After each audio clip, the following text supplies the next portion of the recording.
Jesus went out of the house and sat beside the sea. Such great crowds gathered around him that he had to get into a boat and sat there while the whole crowd stood on the beach.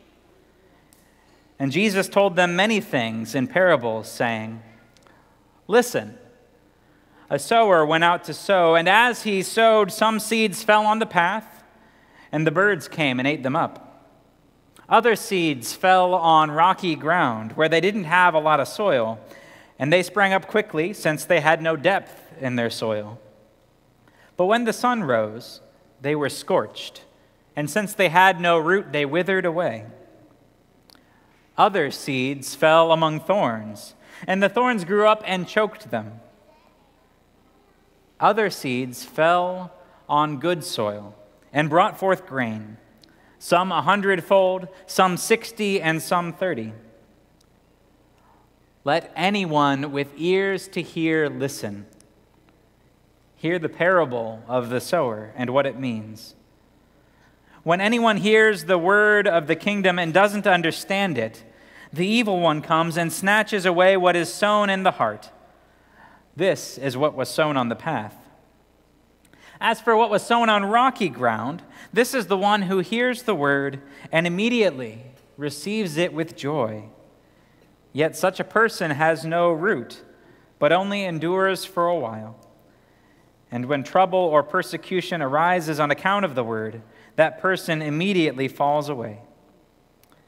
As for what was sown among thorns, this is the one who hears the word, but the cares of the world and the lure of wealth choke the word, and it yields nothing. But as for what was sown on good soil, this is the one who hears the word and understands it, who indeed bears fruit and yields, in one case 100-fold, and another's 60, and in another 30. This is the word of the Lord. Amen. Before I start with the message, I want to let you know if you're between the ages of about 2 or 6, there is a special children's message for you. It'll be back in the chapel, which is just outside those doors across the fellowship hall. And that features Ollie the Owl, who I've heard a lot about. I guess he's pretty cool. So if you're in that age range, or if you just think that sounds like a better sermon than the one I'm about to preach, you're more than welcome to head to the back. There's a little cross back there, and they're going to head on back to hear a special message.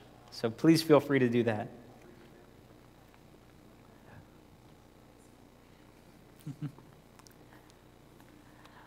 Well, while they're heading back, I want to tell you a little story that happened to me about 5 years ago or so. And this was just before I was going to be ordained as a pastor. About the year before, and what I was doing in that time, because I couldn't really officially be a pastor yet, I had a part-time job as a substitute teacher. And I taught in an elementary school, kindergarten through 8th grade, and what I taught there, I taught a number of different classes, but eventually, towards the end of the year, there were about 4 months left in the school year, I got a long-term gig. They put me in as the computer teacher.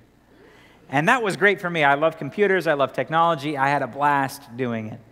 And we had all sorts of fun things. I taught 10 different classes, the K through 8 plus 2 different electives, AV, video editing, and then Lego robotics. And I remember very, very vividly one of my students. His name was Matt. And Matt was a 7th grader. He was in both my Lego robotics class and then the regular 7th grade computer class. And I think the reason I remember him so well is that depending on which of these classes he was in, he was a completely different student.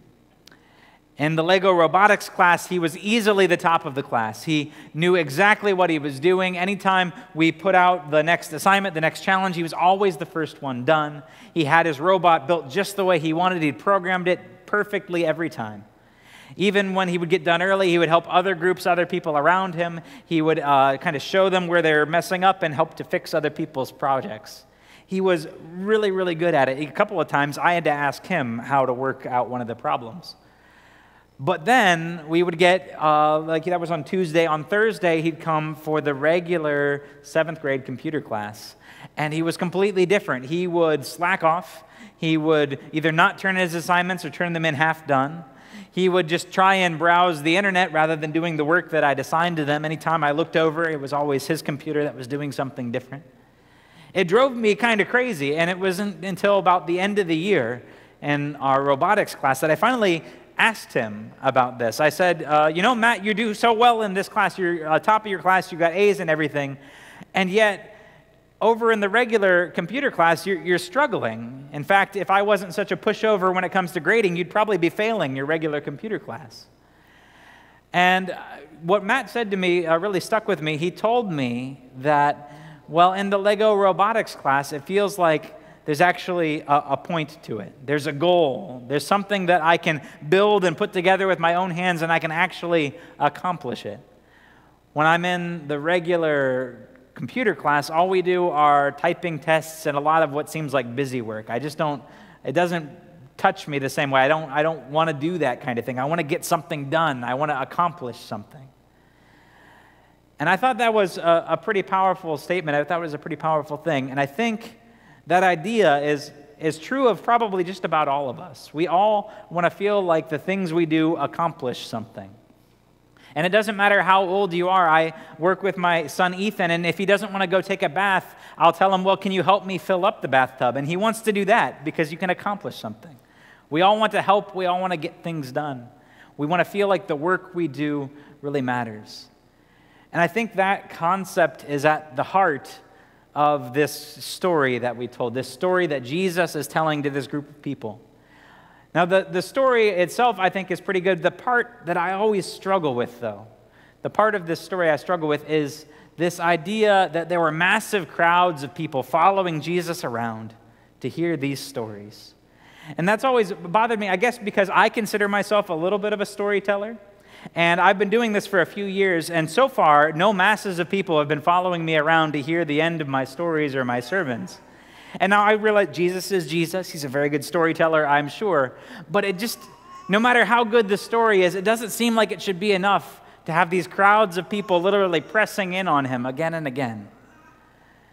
In fact, I think the only way that it really makes sense, the only way that all of these people could be this devoted, this connected, this eager to hear just another word, another sentence, is if it's not just about the story, if there's something more to it. Jesus starts out this parable by saying, anyone with ears to hear, listen. And I think for these people who have been following Jesus, they listened. They actually listened to Jesus, and something he said, something in these stories, it struck a chord with them. It helped them to feel like maybe if we follow this guy, if we hear just another word, another phrase, another story from this guy, that there'll be something we can do with our lives that's really worthwhile. That if we follow this guy, maybe we can do more than we ever thought we could. Maybe we can be a part of something that's bigger than us, bigger than we could imagine. As Jesus is telling this story, I can imagine people listening and hearing different things, hearing how God is calling them in their lives, how God is calling them to be a part of something bigger than who they are.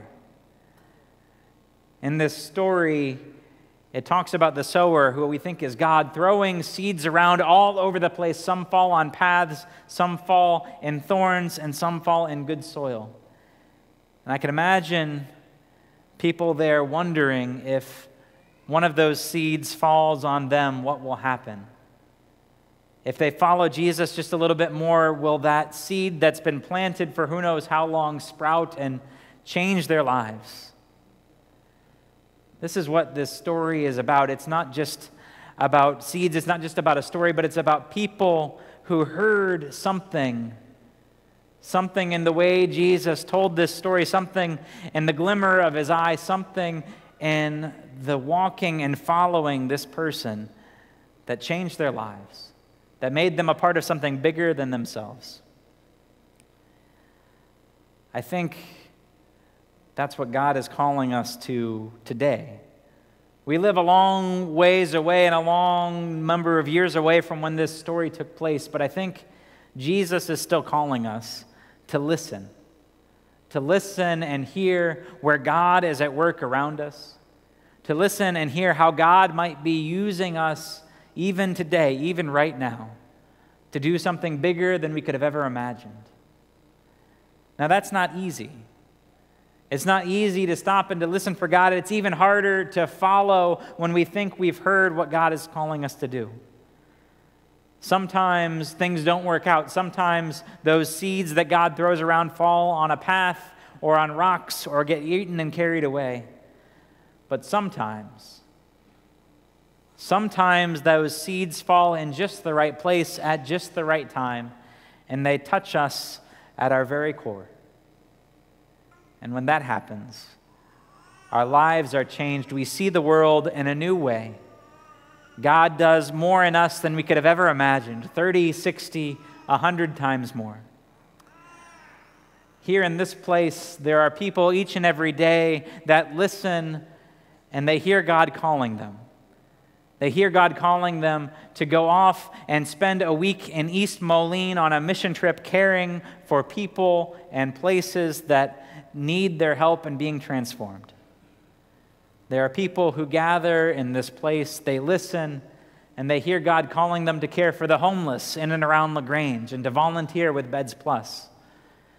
There are people who listen and hear God calling them to go and to be active in politics and in government, to work for justice and peace, even when those systems seem so corrupt and so broken. There are people who gather here and listen and hear God calling them to baptize their child or to take one more step in that journey of faith, whatever it may be. God is calling each of us to listen to this story, to listen to just another word, another phrase, another piece of what Jesus might be saying today.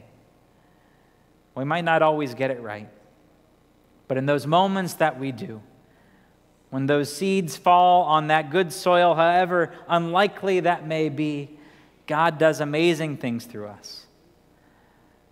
So as you go forth this day, may you listen.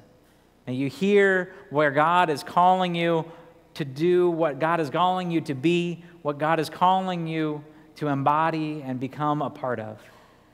As you go forth this day, may you listen to God at work in your life, in your family, and in those around you. Let anyone with ears to hear listen. Amen.